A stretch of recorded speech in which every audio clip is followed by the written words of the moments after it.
your films here, so if anybody has any questions for Vito or both of the filmmakers, just you raise your hand.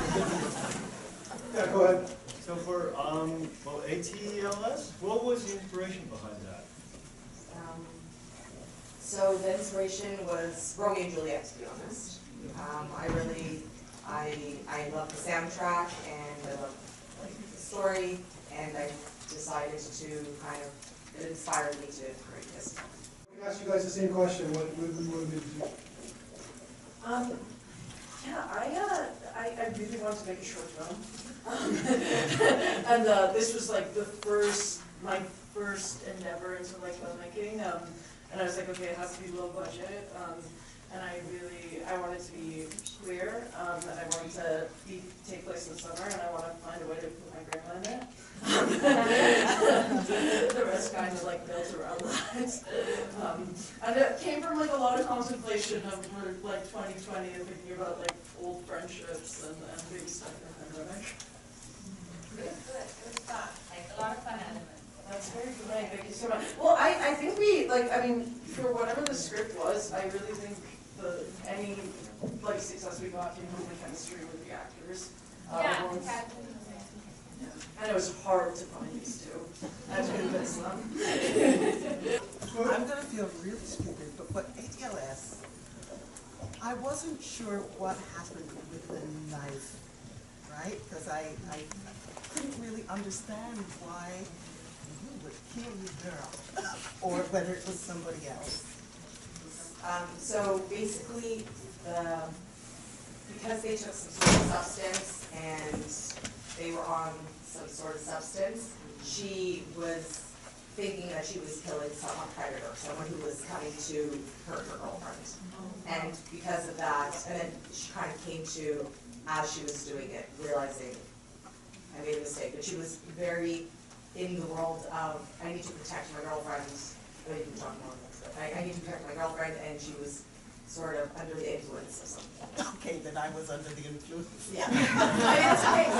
You know what, I mean, it was really the juxtaposition of when she wakes up and there's all this red, and had spoken about it. But I guess I didn't realize that she was on something. Yes. When she, okay. Yeah, because they have the ceremony, yes. Yeah, oh. But I also think that, like, I made the film and whatever you guys interpret, that's okay too, right? It's not only mine, it's yours now too. So, right? Yeah, but thank you. Yes. Although these are short films, what is the production like? Is it a long shoot? Is it a week? What was it like for both of the movies being made? We did. It was 2 days. 2-day production. Yeah, 2 days. Yeah. So long. So long. Yeah. Too long. 2 very, very long days. Yeah. Well, what about like pre-production and post-production? The pre-production, I think it was, we had one scout day, and it was just in the middle of nowhere. And then I think I was trying to kidnap him. yeah, they were just gonna kill me. So, and I think the post-production was just, I think it was about 2 months. Editing at my place, a couple sessions, and then yeah, it was pretty quick. You know, the way that a short film should kind of be, it starts to drag on. It's not healthy. You start to overthink, and then you start to change things. So it was the right amount of time, I think. Yeah. What about you guys? It was 3 days. I had decided I was going to make a short June 2021, and then we went to camera first weekend of September, Labor Day weekend. I don't think I ever told, so we're definitely told Golshan, but we lost the first day, so we had to go do a pickup at the end of that month, which was intense. And then, I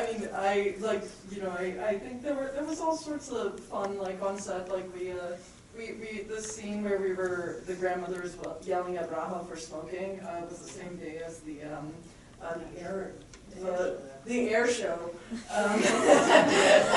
My grandmother started hearing in general, but and then any other like fun sort of adventures on set? I think.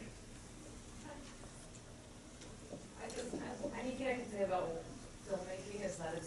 also, anytime you watch a movie, it's really hard to make a film in Canada. So whenever you watch a Canadian filmmaker, whether they've made a short or a feature film, just know that it was a miracle. And filmmakers work really hard, so. Go ahead. About that movie, I want to know, I'm curious about knowing that, how you did got this idea. It's very close to native people, the personage and everything. And even though your your cameraman or woman, it's got a very, very sensitive sense. I love that. I want to know that it comes from the nature, it's from native people. It's got a kind of the idea from them or not. I want to know exactly what did you want to do to share with us with your movie. Yeah, so I think my main thing was I wanted to Your make, highlight idea. yeah, so my main thing was I wanted to make a love story. I wanted to make a love story, but again, I was inspired by Romeo and Juliet, so it was going to be a tragic love story. I right away knew Rosie was going to be in it. I knew it before, and I saw her when I saw this inspiration, this whole film come to. And then slowly I started developing the concept more. The makeup, I would say, is definitely has a little bit of a native feel to it. I really went down like a crazy path of insane amount of different cool makeup, and just came to that, and that's how I saw them. I just saw them like that. So, and our cameraman, our DP, he really kind of did more like a guerrilla style, I would say. I wanted him to like hold the camera and really follow the actors. There was so many moments where we just had fun. We just enjoyed it. I mean, I don't know what you say, right? Yeah, like that. I just feel like, yeah, we just. It was very docu. It was like very documentary. Yeah. Like, we didn't have a big budget. No. I'm not afraid to even say it, but like, it was like, what kind of aesthetic can we get away with how little we have? So it was kind of like, let's do a docu-style film. Yeah. But also like that sort of like, you know, like tribal makeup. It's kind of like, as technology progresses, it's almost like we're progressing to like our roots, just as people, right? Like traditional things. So I think that was kind of hard to do as well. And then I would say that the voiceover, because this was my first directorial, I didn't want to work with sound. I mean, I'm obviously sound, but I didn't want to work But it was with so ADR. professional. I didn't want to go into ADR territory, and I was scared about that. So I said, we're going to do voiceover, and we're going to just like let it be sort of a painting. Every image will be a painting. Yeah, exactly. That's what I want to do. Thank you so much. Yeah. It's really You can amazing. This is for both. I'm really interested in the chemistry meets with the actors. Like, you knew, for example, that she was going to be on your film already. But when you mentioned finding these two great actors, what was that process like? Was it more based on, yeah, it's more about the chemistry, because again, this is romance, so you made it happen. So, yeah. No, thank you so much for asking that, and I'll throw it over to them because they'll be able to speak to it better, but just very quickly, we also had a very low / non-existent budget. So I couldn't really, like, you know, like I put like calls out, but like I was looking for very, very specific people. And I heard Golshan, I like had just like known through like community and Team Tasker, but Soph came highly recommended from a friend of mine who I knew from like the comedy scene, and so got them on a call, and just like immediately for both of them, like I was just like praying, hoping like if they say no, we don't have a film. So that was like my intention with more than anything. But speaking specifically to chemistry. Well, all I can say is I got a call from Nedda. I had the idea, I connected with the idea of having a queer story of two friends who grew up together, had a moment, and then kind of fell apart, or like fell, away from each other, and I think we just got lucky. You had a good eye, and you knew what you wanted, and we hit it off, I guess. I really like you, so that was easy. Well,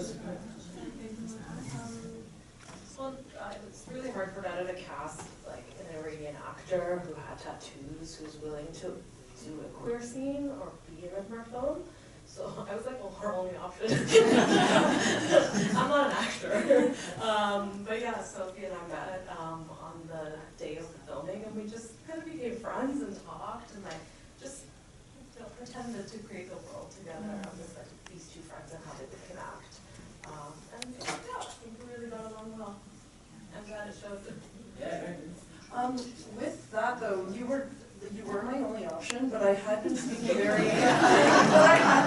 very intensely with somebody who said, and remember, like, like this is a non-union set, so it would be maybe a different ballgame, but like, I was speaking with somebody who was like, I'll do this, but I'm not kissing, like, I'm not doing the kissing scene. And I was not in a position to tell her no, but I really, like, sat with them, and I was like, that's not, like, then, like, I need to find somebody who does. Thank goodness Golshan said yes to that, so it worked out.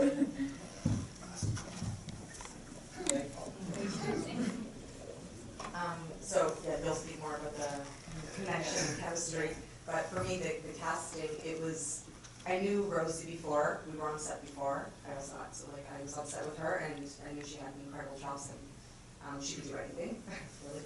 And the other character, actually, that I had in mind, she's similar. She didn't want to do like any sort of kissing, and that sort of, I was like, you know what, I don't think it's going to work, maybe we'll work together in the future, and a friend introduced me to Ariel, and then I'll let you, and they just, yeah, they sort of all been tested.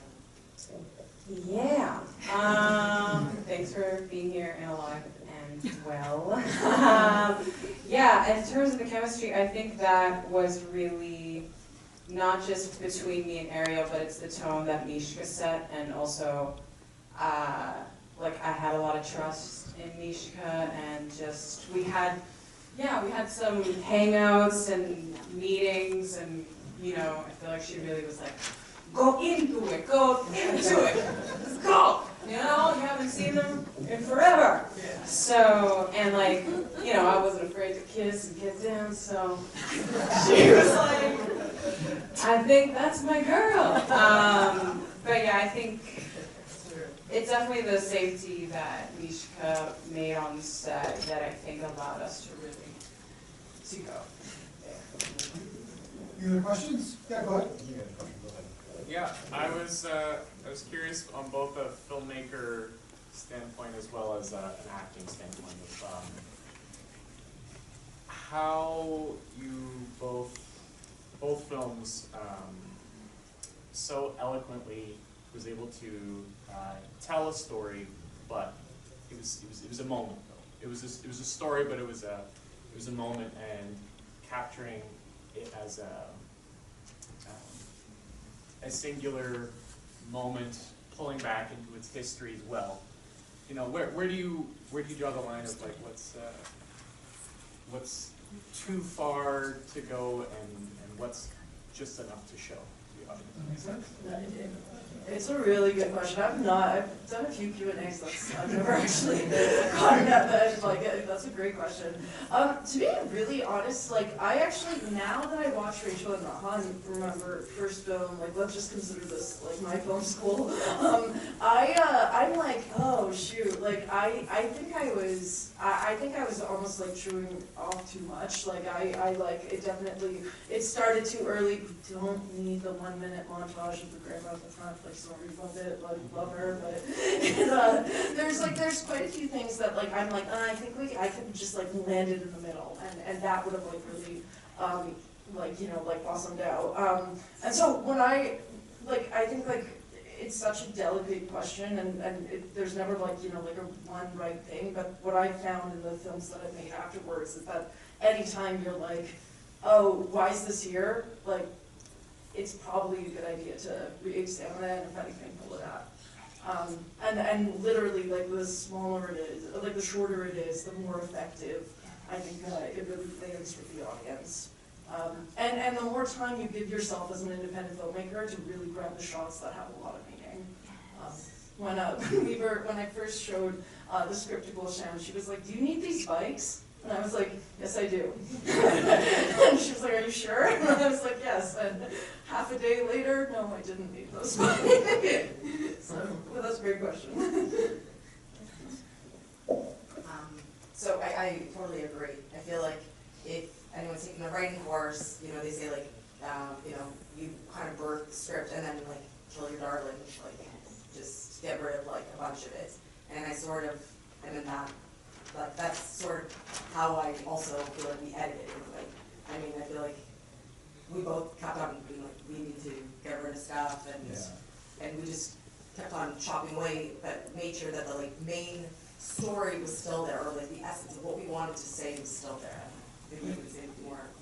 It has to feel real, right? I think if for independent cinema and you have such a short amount of time, it's like, it doesn't matter what story you're trying to tell. There has to be something that feels real about it, right? And for example, watching your film, when they're on the bed, I'm like, this is real, right? That moment of solitude, I'm like, yes, right? So it's like, I think that's kind of what it is. You know, whatever film you're making, just let them walk away with feeling like, yeah, this is real, you know? Once you kind of lose that realism, people know that they're watching a film, and that's not good, and that's where you lose them. So, I don't know. Yeah. But the real moment for you, I don't know. I have it, or like, I don't know, you have one, but yeah. Yeah, I have. Great. Yeah. All right. We'll talk about this tomorrow. Go ahead. Yeah, what challenges did you not foresee in shooting in both your locations? One big challenge, you guys maybe have others, but it was a cabin, there's no electricity. So we had to kind of create that whole, be able to like have generators or something, but then generators are too loud. So we got battery operated ones and, or yeah, I don't remember what was that, battery? We had an electric one. Yeah, electric one, and we had to like figure a way to be able to, and obviously power kept on going out because it's not strong enough for certain equipment that we're using, so that was a big one. I mean, can you think of any other ones? Just rats and... Oh, and there's like ice rats, an outhouse. I was eaten, like I remember I got bitten and my hand was like swollen, huge, and you're just like, keep on going. We weren't sure if we were gonna, because it was high grass, if we were gonna get Lyme disease. Lyme disease. We just keep on going. It's not, we don't stop, you know?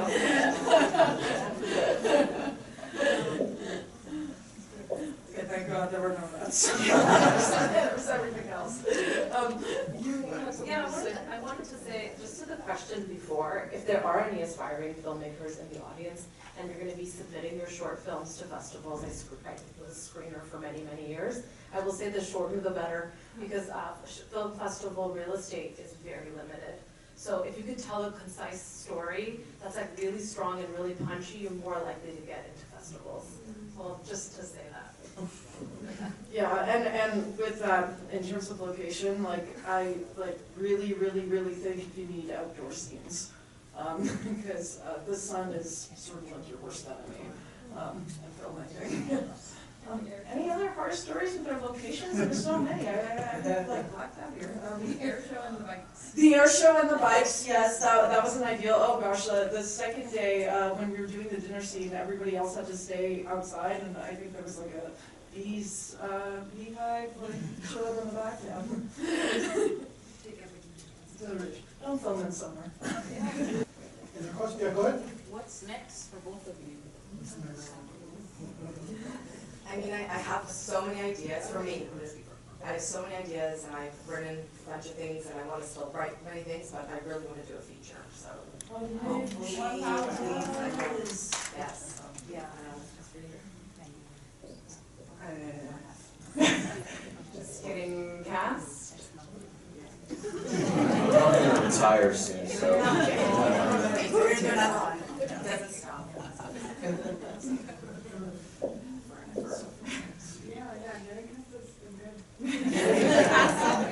Aren't you in like 10 plays? Holding out. I have a second short film that has just completed a festival circuit right now, so that's nice, yeah. And then I'm actually I'm on contract to co-write a feature film at the moment, which is really cool. It's an adaptation of a novel, which is like dope. Amazing. Which novel? Sorry? Which novel? Which novel? I can't say. I can't say. Come talk to me individually. I can. Can I? You all keep it to yourselves, right? You should go buy the book. It's called The Philistine. It's beautiful. It's really beautiful. I work in the arts, so I work in art administration. I work in contemporary art. I'm also a writer, so I have lots of things going on. I'm starting an artist residency. That's my next big thing. Also, like the film she wrote went to TIFF. And like, so it's been on like 8 like festivals. I can't. Going in the back? Yep. Alrighty, so for Rachel and Raha, how would you describe the differences in writing a love story for a heterosexual couple versus a queer couple? Are there any unique challenges, nuances, or storytelling elements that you consider in crafting each? Oh, hit me with a hard one.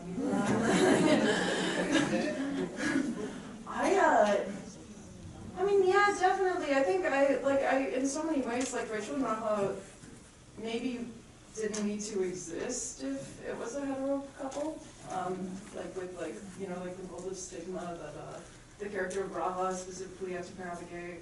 One thing I really, in trying to kind of, like, when I first, like, started pitching the film, I was like, I want, like, this is a film about queer women of color and their immigrant families. And I very much, like, I think, like, in a lot of queer cinema, like, there is this, like, hard divide between, like, the individual and, like, their community and their family, and that's something that I wanted to explore in the film, like, with the character of Raha, like, obviously it's, like, a contested topic with her family. But she is living with her grandmother. And then obviously with the character of Rachel, like family is so central and so like very like apparent.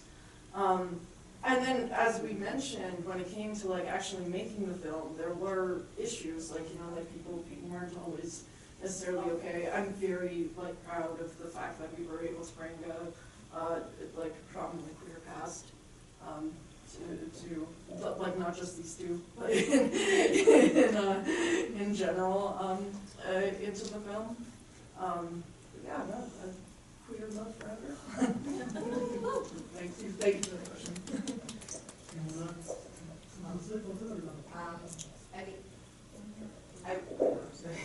I would say that for me it was like there's obviously many differences when you're going to make a queer film. But the love is love, like love is love. And I just feel like I didn't treat it like it was a queer film really. I just treated it like it was two people who were in love and that was it. I didn't really think so much about it. I mean, I don't know if that's odd or good, but like, I just saw it as two women. That's how I saw it when I originally created the story, and I didn't treat it any different. I mean, we've done other films with a man and a woman, but it doesn't, I don't know, it didn't matter if it was the same. I mean, also I feel like this was done in the context of a sort of like make-believe world. Yeah. I feel like this is more like, well, not historical, just like cultural, you know, and speaks to that experience. And I feel like with this film it was mostly, you know, a longing of two people, like the gender and the, you know, orientation just sort of is like secondary, and I feel like it's passé, and I feel like hopefully it gets to a point where it's just love is love and we don't have to like, you know, distinguish so much. So that's also what I appreciated about being in this film, is just about love and needing to have that, you know. Even the reason that they like weren't together, it's not because that it's two women, you know. I thought that was like apparent. It was because of the circumstances of the world that they lived in, not specific to the fact that they're two women. So, yeah. I didn't want it to be about that. I wanted to just be about two people who are in love, right? In a different world. Okay, last question, and we can wrap up. Go ahead. So, Dustin Lance Black, who won the Oscar for writing Milk, said that the worst studio note you can get is to make your characters relatable, and that you should go the opposite direction and make them really, really specific and really, really them. And I feel like with Rachel and Raha, that's the main crux of your film, was that this is not just a queer film, but it's a very specific culture and a very specific set of two individuals. And I wondered just what your thoughts were on how you as a filmmaker, you know, bring people who are unfamiliar with that world into that world and make us see the world from that really specific point of view of those characters. These are such good questions. I think, I don't know, like so much my like process as a writer, and especially with this being like at the time like at such an early stage in like kind of like my like short film writing career, like I was just so enchanted with the idea of like I want to write something that I want to see more on screen, but I don't usually see. And how do I kind of like get into like how do I flesh that out? Like how do I make that happen? And I mean like I think like it's one thing for it to be written on script. We had so many conversations about like what would be in like, you know, like Rachel's household.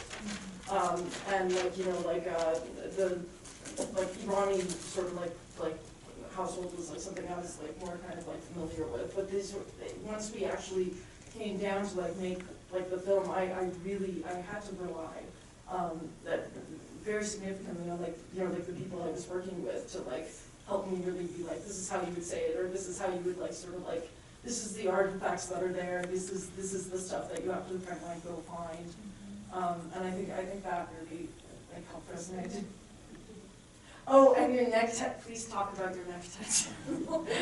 No, but she was really specific about me having a neck tattoo. She ordered me when I was famous. No, I'm so sorry. That's totally, I said that she has tattoos in the script. Golshan, which she does, and then Golshan calls me up and she's like, if I don't have a neck tattoo, I'm not coming. Like, yes, I like literally made the threat. And then Sofia the day before was like, hey, can I bleach my hair? And I for the love of God, don't know why I said no. Like, because it would have looked great. But that neck tattoo was my idea. Yes, it was. Yes.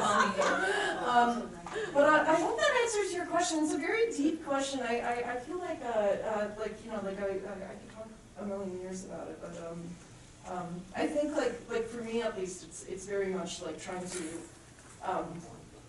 get as specific as possible, knowing that specificity is universal, and your audience is smart, often smarter than we want to give them credit, than we as like the directors want to give them credit for. All right, well, thank you for the filmmakers. Thanks, guys, for meeting.